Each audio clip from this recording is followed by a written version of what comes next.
especially to you, sir. Good morning. I am Atilo Andalas, 48.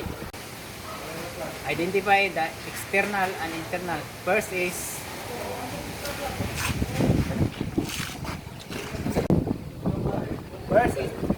the headlight.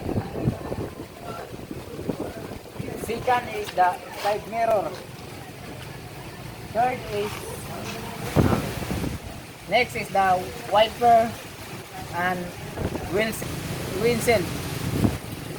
Next is the taillight. And now this is to say the internal the vehicle.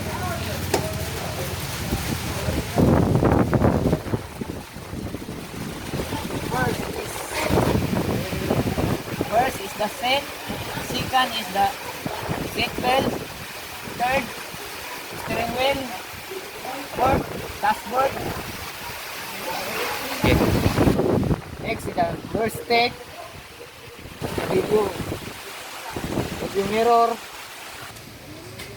First, clutch. Second, brake.